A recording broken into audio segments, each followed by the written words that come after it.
Araling Panlipunan 5, Term 1, Week 9. Ang paksa ng ating aralin sa araw na ito ay kasaysayan ng pagsisimula at paglaganap ng Islam sa Pilipinas. 2 of 2. Matatag Curriculum. Hello kids, it's me, Teacher Frel. Don't forget to subscribe, like, share, and hit the notification bell for the latest video. Have fun learning, kids! Mga kasanayan at layuning pampagkatuto. Nasusuri ang mga katuruan ng Islam at pamahalaang sultanato. Una, nasusuri ang pagsisimula at paglaganap ng Islam sa Pilipinas. Pangalawa, natatalakay ang sultanato sa bansa.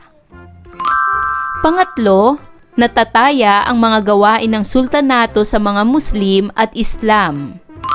At pang-apat, nakabubuo ng saloobin patungkol sa pagtataguyod ng mga ambag at kultura ng Islam sa Pilipinas.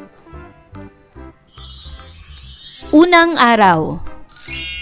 Tayo'y magsimula sa gawain bilang isa. Isipin, iugnay, ibahagi. Hashtag, mga tatlong ay na dapat pinapatnubay. Panuto. Bigyang diin ang pagbibigay ng kahulugan o ugnayan ng awitin sa mga iba't ibang larawan. Kinakailangan ring ibahagi ang inyong opinyon tungkol dito. Para sa unang larawan, isipin, iugnay at ibahagi. Narito ang aking halimbawang sagot. Ang larawan ay nagpapakita ng isang Muslim na taimtim na nagsasagawa ng panalangin. Ipinahihiwatig nito ang pananampalataya, pagsunod sa Diyos, pagpapakumbaba at debosyon. Ang awitin sa Islam ay awit ng pananampalataya o pagsamba sa Allah. Malinaw ang ugnayan nito sa larawan dahil kapwa ipinapakita ang kahalagahan ng panalangin at matibay na paniniwala sa Diyos. Para sa akin, mahalaga ang larawang ito dahil ipinapakita nito kung paano na ipapahayag ng isang tao ang kanyang pananampalataya. Dapat nating igalang ang paniniwala at paraan ng pagsamba ng bawat relihiyon. Pangalawang larawan. Isipin, iugnay at ibahagi. Narito ang aking halimbawa. Ang larawan ay nagpapakita ng mga Muslim na nagtitipon at naghahanda o nagbabahagi ng pagkain. Ipinapakita nito ang pagkakaisa, pagtutulungan, pagbibigayan at pakikipagkapwa sa loob ng komunidad. Ang awitin ng Islam at mga pagpapahalaga ng mga Muslim ay may kaugnayan sa larawan dahil ipinapakita nito na ang pananampalataya ay hindi lamang tungkol sa pagsamba kundi pati sa pagmamalasakit, pagbabahagi at pagtulong sa kapwa. Para sa akin, magandang halimbawa ang larawan ng pagkakaisa at pagtutulungan. Ipinapakita nito na mahalagang magbahagi ng pagkain at kabutihan sa iba, anuman ang kanilang pinagmulan o paniniwala. At para naman sa pangatlong larawan, kayo na ang mag-isip, mag-ugnay at magbahagi nito. Para naman sa gawain bilang dalawa, KWHL chart. Ikwento, wariin, hanapin, lagumin. Panuto, hinihingi ng makikitang chart sa ibaba ang inyong inisyal at pinal na pag-unawa patungkol sa aralin. Punan ang hinihinging impormasyon. Para sa letter K, ano-ano ang nalalaman ko? Para sa letter W, ano-ano ang gusto ko pang malaman? Para sa letter H, paano ko pa ito matututunan? At para sa letter L, ano-ano ang natutuhan ko? At pagkatapos ay sagutin ang mga pamprosesong tanong. Para sa unang tanong, ano ang kasalukuyang kalagayan ng Islam at mga Muslim sa bansa? Narito ang aking halimbawang sagot. Ang Islam ay isa sa mga pangunahing relihiyon sa Pilipinas, lalo na sa Mindanao. patuloy na isinasabuhay ng mga Muslim ang kanilang pananampalataya, kultura, tradisyon at mga kaugalian. May mga pamayan ng Muslim na aktibong nakikilahok sa edukasyon, negosyo, pamahalaan at iba pang larangan ng lipunan. Pangalawang tanong, ano ang mga nakaapekto sa mga mamamayan sa pagpapahalaga o pagrespeto nila sa Islam at mga Muslim? Narito ang aking halimbawang sagot. Nakaapekto rito ang kaalaman tungkol sa Islam, edukasyon, karanasan sa pakikisalamuha sa mga Muslim, kultura, media at mga maling akala. Kapag mas nauunawaan ng mga tao ang kanilang paniniwala at kultura, mas nagiging madali ang paggalang at pagtanggap sa kanila. Pangatlong tanong, ano kayang mga maaaring aksyon o mga programa para mas mapaunlad pa ang kultura ng mga Islam? Narito ang aking halimbawang sagot. Maaring magsagawa ng cultural awareness programs, seminar tungkol sa Islam, pagdiriwang ng mga kultural na gawain, exhibit ng sining at tradisyon ng mga Muslim, at mga programang nagtataguyod ng pagkakaisa at pagkakaunawaan. Mahalaga ring isama sa edukasyon ang wastong impormasyon tungkol sa kultura at kasaysayan ng mga Muslim upang maiwasan ang diskriminasyon at maling paniniwala. Dumako naman tayo sa gawain bilang 3. #Bucket list. Itanong mo, sasagutin natin. Panuto, punan ng mga impormasyon ng ating bucket list. Magbibigay ang guro ng katanungan upang maging gabay sa pagtatala sa bucket list. Halimbawang tanong, ano ang kailangang malaman para mapausbong pa ang pagpapahalaga ng Islam at Muslim sa Pilipinas? Isulat ang inyong sagot sa ating bucket list. Konsepto bilang 1. Kasaysayan ng pagsisimula at paglaganap ng Islam sa Pilipinas. Ang pagsisimula at paglaganap ng Islam sa Pilipinas. Allah, tawag sa Diyos ng mga Muslim. Muslim, mapayapang nilalang at tawag sa tagasunod. Moske, simbahan ng mga Muslim. Quran, banal na aklat ng Muslim. Mecca, pinakabanal na lugar na matatagpuan sa Arabia. 5 haligi ng Islam. Shahada, ang ibig sabihin ay walang ibang Diyos kundi si Allah at propeta na si Muhammad. Salat, na ang ibig sabihin ay panalangin ng mga Muslim 5 beses sa isang araw. Zakat, na ang ibig sabihin ay pagbibigay ng limos. Saum, na ang ibig sabihin ay pag-aayuno sa buwan ng Ramadan. Hajj, na ang ibig sabihin ay paglalakbay patungong Mecca. Paano itinuturo ang relihiyong Islam sa bansa? Ang salitang Islam ay nagmula sa Arabe na ang ibig sabihin ay pagsunod o pagyuko. Itinatag ito ni Propeta Muhammad. Si San Gabriel ay nagpakita kay Propeta Muhammad upang ipangaral ang Islam. Ang Islam ay nagsimula noong ika-7 siglo sa tangway ng Arabia. Lumaganap ang relihiyong Islam sa Indonesia, Pilipinas, Africa, India at Spain. Mga nagpalaganap ng Islam sa Pilipinas. 13 siglo, si Sharif Makdum sa Sulu.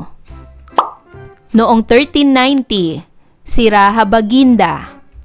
Noong 1450, si Abu Bakar sa Hulo. At noong 1475, si Sharif Kabungsuan sa Maguindanao.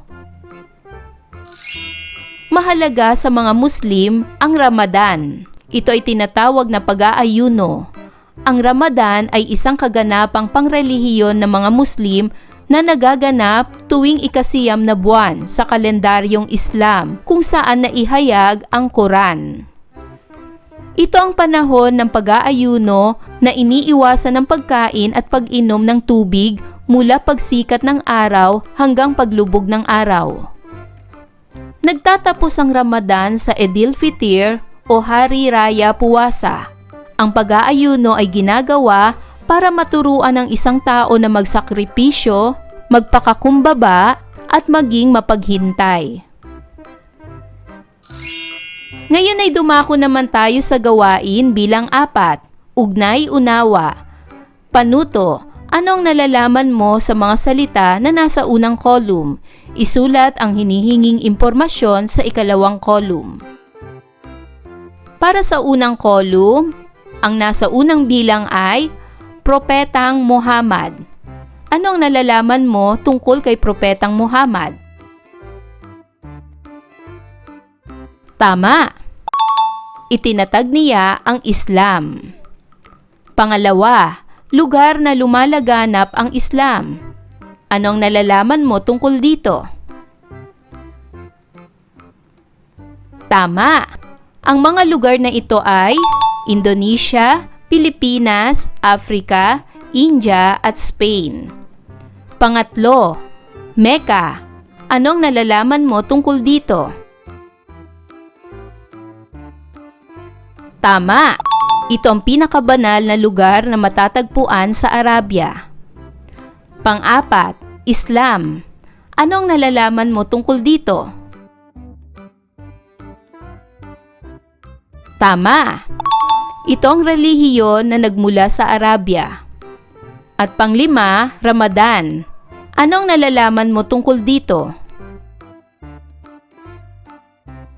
Tama! Ito ang buwan kung kailan nag-aayuno ang mga Muslim. Ikalawang araw. Konsepto bilang 2, kahulugan at mga gawain ng sultanato. Ang sultanato. Islam, nangangahulugang pagsuko sa Allah. Ito ay pagsunod at pagtalima sa kagustuhan ng nag-iisa at tunay na Diyos na si Allah. Muslim, ang tagasunod o mga tao sa mga kagustuhan ng nag-iisa at tunay na Diyos na si Allah. Sultanato, ang tawag sa pamahalaang itinatag ng mga Muslim. Narito ang katangiang taglay ng isang sultan. Bangsawan, dugo ng pagkamaharlika. Ilmawan, kaalaman sa Sharia, adat, wikang Arabe. Altawan, taglay na yaman. Rupawan, malakas na pangangatawan. Rahamuda o batang raha, ang magiging sultan. Tanging lalaki lamang ang itatalagang sultan. Pinakamatandang babaeng kaanak ang pansamantalang tagapamahala kung namatay ang sultan at wala pang napipiling kapalit. Pamamahala sa sultanato. Sultan, ang nagsisilbing pinuno ng sultanato. Siya ang tagapagpatupad ng batas. Siya ang namumuno sa labanan at may tungkuling pangalagaan ng kaniyang nasasakupan. Alamin natin kung sino-sino ang mga miyembro at ang kanilang tungkulin. Rahamuda, na italagang susunod na sultan. Maharaha Adinda, kasunod ng Rahamuda na hahalili sa pagkasultan. Wahir, pinuno ng Ruma Bichara. Muluk Kahal, punong pandigma. Rahalaut, pinuno ng puwersang pandagat. Mahahara, taga-kolekta ng buwis sa kalakal at pantalan. Tarsila, ito ang batas sa pinagmula ng lahing Muslim. Ito ang batayan ng sultan sa kaniyang pamamahala. Ruma Bichara, siya ang katulong ng sultan sa konseho. binubuo ng mayayaman at mga makapangyarihang datu. Sila ang tagapayo ng sultan sa paggawa ng batas, pagpaplano at pagpasya sa mga usaping pananalapi. Ngayon ay dumako naman tayo sa gawain bilang 5. Hanap, usap, kalap. Hashtag, itala at makibahagi. Panuto, isasagawa ang pagsusuri sa mga tanong na sumasalamin sa isinagawa nilang naunang gawain, humanap ng kapareha at pag-usapan o sasagutan ang mga sumusunod na katanungan. Tugon mo, tugon niya. Para naman sa gawain bilang 6, tuklas-lutas. Hashtag, isipin at sagutin natin. Kumpletuhin ang concept map upang matalakay ang kahulugan at kahalagahan tungkol sa sultanato. Isulat ang kahulugan ng sultanato at magbigay ng kahalagahan ng sultanato sa mga Muslim. Ikatlong araw. Konsepto bilang 3. Ambag ng mga Muslim sa kaunlaran ng Pilipinas. Ang mga Muslim sa Pilipinas ay may malaking ambag sa kasaysayan, kultura at ekonomiya ng bansa. Sa pamamagitan ng kanilang mga tradisyon, paniniwala at galing, nagbibigay sila ng mga positibong impluwensya sa lipunan at pag-unlad ng bansa. Isa sa mga pinakamalaking ambag ng mga Muslim ay ang kanilang kultura at tradisyon. Ang Mindanao na may malaking bahagda ng populasyon ng mga Muslim ay tahanan ng iba't ibang kulturang Muslim tulad ng Maranao, Magindanaoan at Tausog. Ang kanilang mga sining ay nagbibigay buhay sa kasaysayan at kulay ng Pilipinas. Sa aspeto ng ekonomiya, maraming Muslim ang aktibong bahagi ng industriya tulad ng agrikultura at pangangalakal. Ang mga Muslim na magsasaka sa Mindanao ay nagbibigay ng malaking bahagi ng supply ng bigas at iba pang agrikultural na produkto ng bansa. Bukod dito, marami rin sa kanila ang nagtatrabaho sa iba't ibang sektor tulad ng konstruksyon, serbisyo, at kalakalan. Hindi rin maitatanggi ang ambag ng mga Muslim sa edukasyon at pamahalaan ng Pilipinas. Marami sa kanila ang mga profesional tulad ng doktor, inhinyero, guro at abogado. Mayroon din silang mga leader sa pamahalaan, kasama ang mga senador, kongresista at lokal na opisyal na nagsusulong ng kapayapaan, kaunlaran at pagkakapantay-pantay. Mahalaga ang papel ng mga Muslim sa pagpapalakas ng pagkakaisa at pag-unlad ng Pilipinas. Ang kanilang mga ambag sa kultura, ekonomiya, edukasyon at pamahalaan ay nagpapatibay ng bansa bilang isang masigla at mayaman na komunidad ng mga Pilipino. Kultura. Ang kulturang Muslim ay may malalim na kasaysayan at magandang tradisyon. Ito ay bunga ng impluwensya ng kanilang paniniwala, aral at mga dagdag na gawi galing sa kanilang mga ninuno at propeta. Ang tradisyong ito ay nagbubunga ng malasakit sa kapwa, pag-asa, pagkakaisa at pagpapahalaga sa pamilya. Ang mga Muslim ay naniniwala sa isang mapanuring Diyos na tinatawag na Allah. Naniniwala sila sa kakayahan nito na mapigilan at mapangalagaan ang buong kalupaan. Ang kanilang posisyon tungkol sa mga lalaki at babae ay may kinalaman sa kanilang pagpapahalaga sa moral at pananampalataya. Ang pagiging matapat sa kanilang asawang babae o lalaki, pagsasama ng pagkakaisa ng pamilya at pagpapahalaga sa kanilang moralidad ay isa sa mga prioridad ng kanilang kultura. Ang kulturang Muslim ay may kinalaman sa kanilang mga tradisyonal na pananamit. Ang pagsusuot ng hijab para sa mga babae at tradisyonal na pangangaral para sa kanilang mga lalaki ay isa sa mga malalim na paniniwala at kultura ng mga Muslim. Ang pagsunod sa mga kautusan ng ala at pagpapakita ng kanilang paniniwala ay mahalaga para sa kanila upang mapangalagaan ang kanilang kulturang nabuo sa matagal na panahon. Sa kasalukuyan, may mga pangyayari na humahamon sa kanilang kulturang Muslim, ang pagbabago ng teknolohiya at globalization. Ngunit, mahalaga pa rin ang pagpapahalaga sa kanilang kulturang nabuo mula sa kanilang mga ninuno at propeta upang mapanatili ang kanilang kasaysayan at tradisyong may kahulugan. Ngayon ay dumako na tayo sa gawain bilang 7. Isipin, iugnay, ibahagi.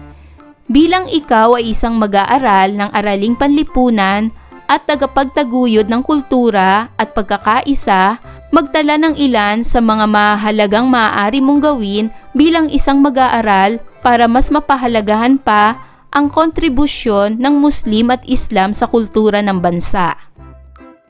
Ang aking magagawa bilang isang mag-aaral ng araling panlipunan para mas mapahalagahan pa ang kontribusyon ng Muslim at Islam sa bansa ay magsulat kayo ng 3 aking magagawa at maaaring epekto nito sa mga tao.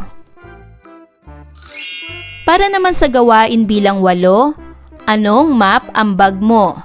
Panuto, gumawa ng isang concept map patungkol sa naging ambag ng mga Muslim sa kaunlaran ng Pilipinas. Magbigay ng 4, mga naging ambag ng mga Muslim sa kaunlaran ng Pilipinas. Para naman sa gawain bilang 9, 3, 2, 1, numero ng karunungan. Panuto, itala ang mga impormasyon o detalye na nakalap at naunawaan sa aralin. Gawing gabay ang chart. Magbigay ng 3 bagay na natutunan sa aralin. Sa pangalawang column, magsulat ng 2 ideyang nalinawan ka mula sa dati mong nalaman dito. At sa pangatlong column, magbigay ng 1 bagay na naranasan mo na may ugnayan sa aralin. Para naman sa gawain bilang 10, hiling, dinggin, #wallwisher. Panuto, itala ang mga kahilingan sa mga leader o namumuno para mas mapaunlad at mapaganda pa ang pagtanggap at pagpapahalaga sa kulturang Muslim at Islam sa ating bansa. Gamit ang mga sticky notes, ilalahad at ipapaskil sa wallwisher ang mga ito. Para naman sa gawain bilang 11, exit ticket. Panuto, sagutin ang exit ticket form bilang tanda ng pagtatapos ng pag-aaral ng aralin. Ang aking natutunan mula sa aralin ay ika-4 na araw. Para naman sa gawain bilang 12, tayahin ang nilalaman. Gawain A, panuto. Isulat sa sagutang papel ang salitang tama kung wasto ang pangungusap at mali kung hindi. Una, dala ng mga mangangalakal na Espanyol ang relihiyong Islam kaya ito nakarating sa Pilipinas. Ito ba ay tama o mali? Magaling! Ang sagot ay mali. Pangalawa, si Sharif Kabungsuan ang nagtatag ng pamahalaang sultanato sa Sulu. Ito ba ay tama o mali? Magaling! Ang sagot ay tama. Pangatlo, ang relihiyong Islam ay isang mahalagang impluwensyang ambag sa kultura ng mga Pilipino. Ito ba ay tama o mali? Magaling! Ang sagot ay tama. Pang-4, nang dumating ang mga Espanyol, nagtungo ang mga katutubong Muslim sa katimugang bahagi ng Pilipinas upang mapanatili ang kanilang pagsasarili. Ito ba ay tama o mali?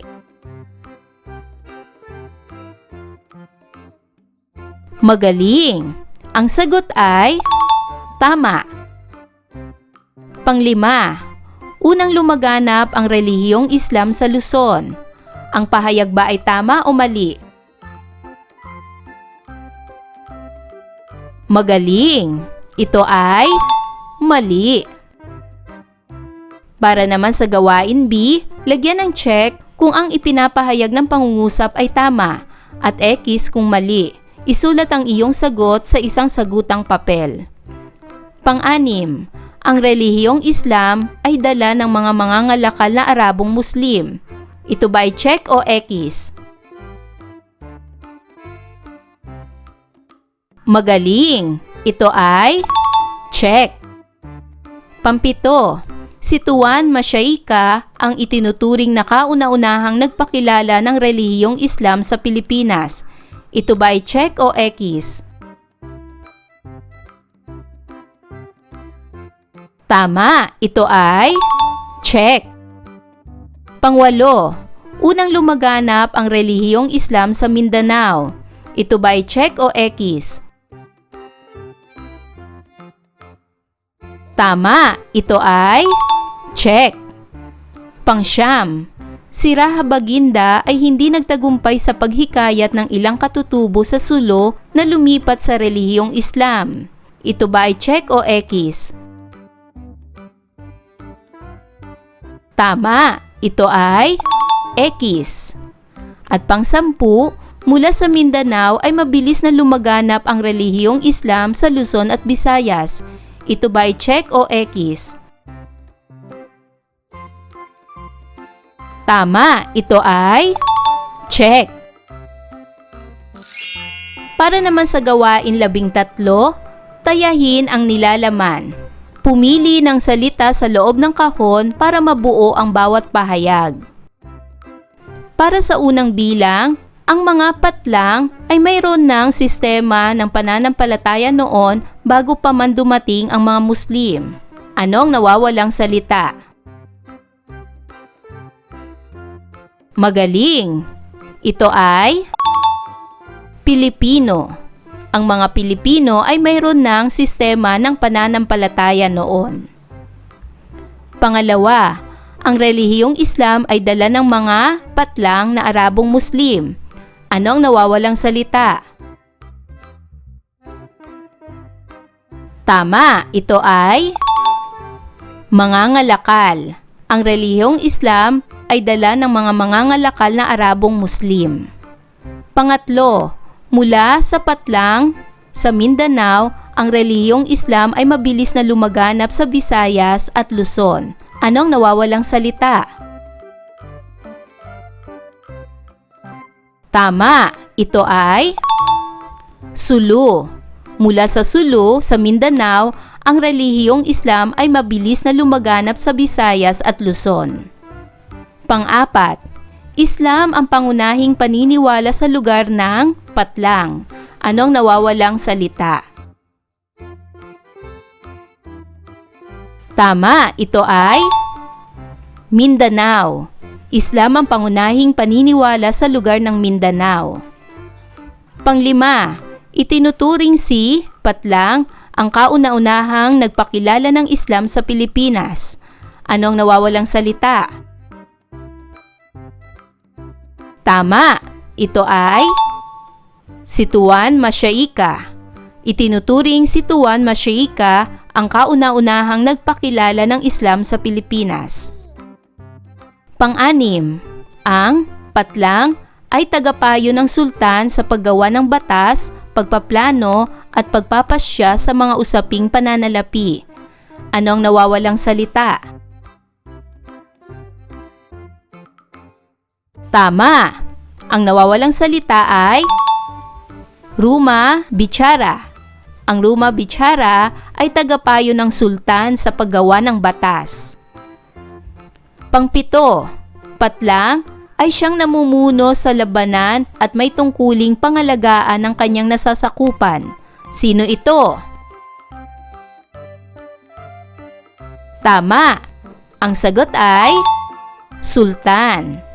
Sultan ay siyang namumuno sa labanan at may tungkuling pangalagaan ng kanyang nasasakupan.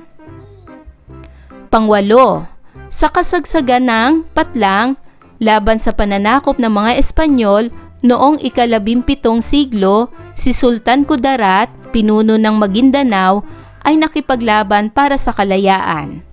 Anong nawawalang salita? Tama, ito ay Digmaang Moro. Sa kasagsagan ng Digmaang Moro laban sa pananakop ng mga Espanyol noong ika-17 siglo. Pangsyam, ang pagsunod sa mga kautusan ng patlang at pagpapakita ng kanilang paniniwala ay mahalaga para sa kanila upang mapangalagaan ang kanilang kulturang nabuo sa matagal na panahon. Anong nawawalang salita? Tama, ito ay ala. Ang pagsunod sa mga kautusan ng ala. At pangsampu, ang mga patlang sa Pilipinas ay may malaking ambag sa kasaysayan, kultura at ekonomiya ng bansa. Sa pamamagitan ng kanilang mga tradisyon, paniniwala at galing, nagbibigay sila ng mga positibong impluwensya sa lipunan at pag-unlad ng bansa. Anong nawawalang salita? Tama, ito ay Muslim. Ang mga Muslim sa Pilipinas ay may malaking ambag sa kasaysayan. At para naman sa gawain 14, kunwa-kunwarian. Kung bibigyan ka ng pagkakataong makasalamuha o makapunta sa isang Muslim at Islam na paniniwala, ano ang mga nanaisin mong gawin o itaguyod? Panuto, ilahad ang kasagutan sa kahon. Pagkatapos ay ihahayag ito sa buong klase. Magiging gabay rin ang rubric para sa gawain. Ayan mga bata, naunawaan niyo ba ang ating aralin sa araw na ito? Kung ganon, magaling! Mga bata, sana'y marami kayo natutunan sa ating aralin. Hanggang sa susunod na video lesson, paalam! Thank you for watching!